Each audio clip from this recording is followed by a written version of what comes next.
आणि याच विनोद गोयंकांबद्दल शरद पवार काय म्हणाले होते ते जरा आपण ऐकूया। विनोद गोयंकांच्या कुटुंबियांशी आमचे कोणतेही व्यावसायिक संबंध नाहीत किंवा त्यांच्याशी भागीदारी नाही असा दावा शरद पवार यांनी केला होता। आज शरद पवार काय म्हणतील ते आपण त्यांना विचारलं पाहिजे। त्यासंबंधी एक गोष्ट मी स्पष्ट करू इच्छितो की जीबी रिअल्टी या कंपनीमध्ये मी किंवा माझे कुटुंबियापैकी आम्ही कुणीही भागधारक नाही। आमचा एका नव्या पैशाची गुंतवणूक तिथे नाही। परंतु ही गोष्टही मी स्पष्ट करू इच्छितो की जीबी रिअल्टीचे जे एक भागीदार आहेत त्यांचे वडील के.एम. गोयंका, विनोद गोयंकांचे वडील मिस्टर के.एम. गोयंका आणि माझे गेले 30 वर्षापासूनचे संबंध आहेत, कौटुंबिक संबंध आहेत। माझे फक्त कौटुंबिक संबंध आहेत, 30 वर्षापासूनचे संबंध आहेत असं शरद पवार म्हणतायत। मग एजी मर्कंटाईल या अजित पवारांचं शेअर होल्डिंग असलेल्या कंपनीमध्ये विनोद गोयंका संचालक कसे? याला कौटुंबिक संबंध म्हणायचं की व्यावसायिक संबंध? विनोद गोयंका हे 2G स्पेक्ट्रम घोटाळ्यातले एक आरोपी आहेत, शहीद बलवाचे भागीदार आहेत, पार्टनर आहेत, हे आपण लक्षात घेतलं पाहिजे। या प्रश्नांची उत्तर मिळाली पाहिजेत, कारण अजितदादा पवार हे महाराष्ट्राचे उपमुख्यमंत्री आहेत। 2G स्पेक्ट्रम घोटाळ्यातल्या आरोपीशी त्यांचे व्यावसायिक संबंध आहेत का, या प्रश्नाचं उत्तर अख्ख्या महाराष्ट्रातली जनता जाणून घेऊ इच्छिते। मी थेट जातोय जे आमचे deputy news editor Chandrakant Patil यांनी खूप मेहनत करून हे सगळं प्रकरण उघडकीला आणलंय। धक्कादायक प्रकरण आहे, गौप्यस्फोट आहे। चंद्रकांत, मला तुला विचारायचं आहे, हे जे तू प्रकरण उघडकीला आणलेलं आहेस ते प्रकरण म्हणजे महाराष्ट्रातल्या राजकारणातला हादरा आहे, पण हे प्रकरण उघडकीला आणल्यानंतर म्हणजे ही सगळी माहिती तुझ्याकडे आल्यानंतर आपण पत्रकारितेतला नियम विसरलो नाही। आपण आज अजित पवारांशी संपर्क साधण्याचा प्रयत्न केला आणि त्यांना हे सांगितलं की अजितदादा पवार अशी बातमी आम्ही दाखवणार आहोत, तुम्ही तुमचं काय म्हणणं हे मांडा।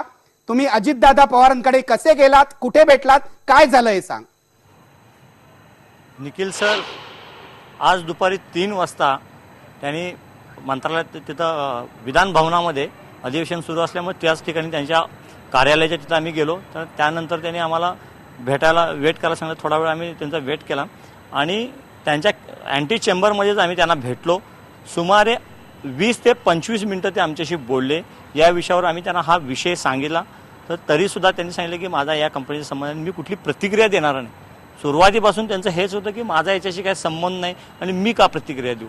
पण आम्ही त्यांना सांगितलं की मी स्वतःहून ज्यावेळी त्यांना सांगितलं की नाही, यामध्ये तुमचा संबंध आहे, तसे आमच्याकडे पुरावे आहेत आणि तसे डॉक्युमेंट्स आमच्याकडे आहेत, तर त्याच्यावरती तुम्ही रिॲक्शन द्या।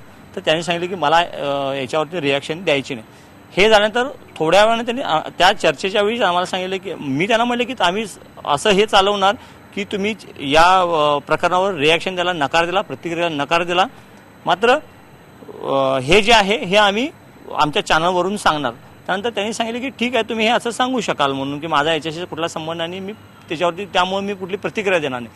मात्र थोड्या वेळाने 6:30च्या दरम्यान त्यांचा पुन्हा आपल्या प्रतिनिधींना फोन आला की मी जे दुपारी काय बोललो ते तुम्ही विसरून जा, मला त्या संदर्भात काही बोलायचं नाही आणि या प्रकरणाचा माझा काही संबंध नाही आणि मी कुठलीही प्रतिक्रिया किंवा माझा त्याच्यात तुम्ही कुठलाही संबंध जोडू नका, अशी त्यांनी आपल्या प्रतिनिधींना सुद्धा सांगितलं। निखिल सर, अगदी चंद्रकांत, 1 मिनिट थांब। मी आता आपल्या न्यूजरूम मध्ये जाणार आहे आणि मला हे प्रेक्षकांना दाखवून द्यायचं आहे राजकारणी काय करतात।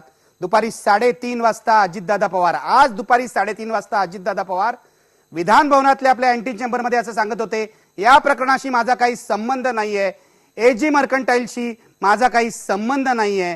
6:30 वाजता म्हणाले हे काही देऊ नका।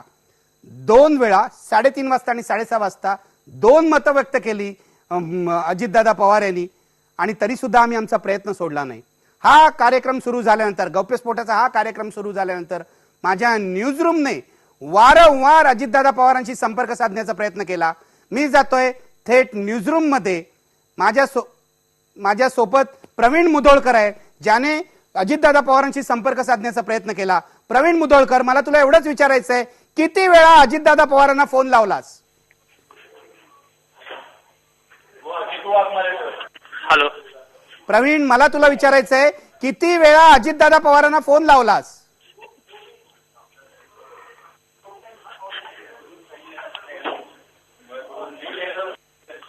मला प्रवीण मुधोळकरशी आमचा संपर्क होत नाहीये, पण माझ्या सोबत आहेत यावेळेला भाजपचे नेते आमदार देवेंद्र फडणवीस यांच्याकडे मी जातोय आणि या सगळ्या प्रकरणाबद्दल त्यांची पहिली प्रतिक्रिया घेतोय.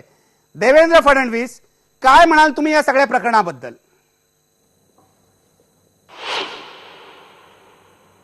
प्रकरण अतिशय गंभीर आहे. कागदोपत्री पुरावे अतिशय स्पष्ट दिसत आहेत. ही जी काही कंपनी आहे एजी मर्कंटाईल, याच्या तुम्ही जे कागदपत्र दाखवले त्याच्यामध्ये अजितदादा हे इक्विटी शेअर होल्डर आहेत हे स्पष्ट होत आहे. त्याच कंपनीमध्ये डायरेक्टर पदावर गोयंका साहेब आहेत हे देखील स्पष्ट होत आहे.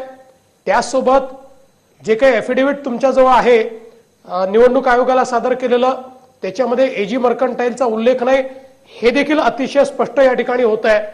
आणि अजितदादा स्वतः इक्विटी शेअर होल्डर असताना एजी मर्कंटाईलला 2 वेळा पाटबंधारे खात्याच्या निविदा मिळाल्या आणि बीओटी तत्वावर त्यांनी बांधकाम करायचं आणि त्यांना 2 लाख चौरस फूट जमीन ही द्यायची, अशा प्रकारचे निर्णय देखील हे क्लिअर कट कागदोपत्री तुम्ही एस्टॅब्लिश करतात.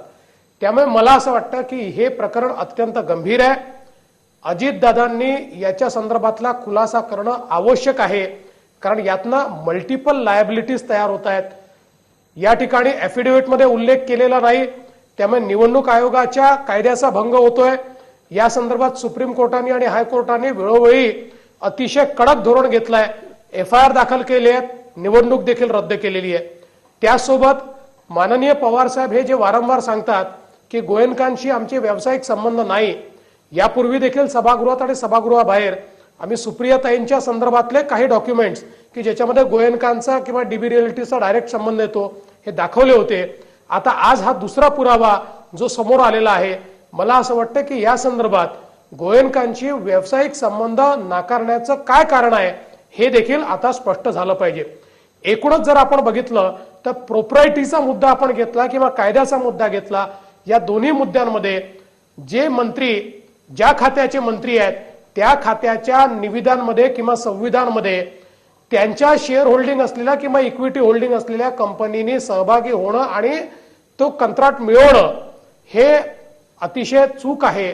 आणि प्रोप्रायटीच्या दृष्टीनं आणि कायद्याच्या दृष्टीनं निश्चितपणे या ठिकाणी शर्तभंग झालेला आहे. आणि म्हणून मला असं वाटतं की अतिशय गंभीर हे प्रकरण आहे. अजितदादांनी या संदर्भातला खुलासा करणं हे अत्यावश्यक आहे असं माझं मत आहे. देवेंद्र फडणवीस, मला तुम्हाला विचारायचं आहे की या प्रकरणामध्ये अजितदादांनी आपल्या पदाचा वापर केल्याचा आणि गैरवापर केल्याचा आरोप होतोय. नैतिकतेचा मुद्दा आहे. अशा प्रकारे स्वतः मंत्री असलेल्या खात्यामध्ये स्वतःच्याच कंपनीचा फायदा करून देणं